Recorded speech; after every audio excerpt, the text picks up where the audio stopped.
యేసుక్రీస్తు నామములో మీ అందరికీ వందనములు. ఈరోజు దేవుడిచ్చిన వాగ్దానము మహారాష్ట్రలో నుండి రోమపత్రిక 12వ అధ్యాయము 12వ వచనం.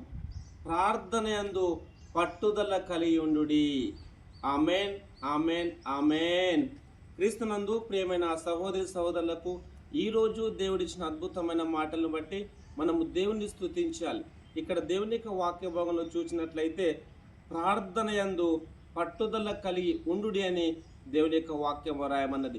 క్రీస్తునందు ప్రేమైన సహోదరి సహోదరులారా, మీరే పరిస్థితిలో ఉన్నను దేవుని సన్నిధికి వెళ్ళండి, దేవుని స్తుతించండి, ప్రార్థించండి.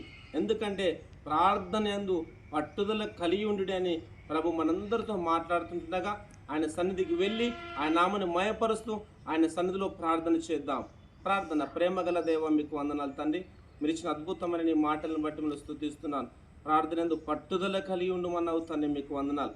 మా దేశ రాష్ట్ర ప్రజలందరి క్షేమం కొరకు తండ్రి, ప్రతి ఒక్కరి క్షేమం కొరకు ప్రార్థించటకు తండ్రి, ప్రార్థన పట్టుదల కలిగి ముందుకు సాగండి అని ప్రభా మీరు మాతో మాట్లాడిన ప్రతి మాటను మీరు స్తుతిస్తూ ఈ ప్రోగ్రాం చూస్తున్న ప్రతి ఒక్కరిని మీరు దీవించమని, నీ కృప తోడుగుంచమని యేసు నామములో ప్రార్థిస్తున్నాము తండ్రి. ఆమేన్, ఆమేన్, ఆమేన్. Thank you.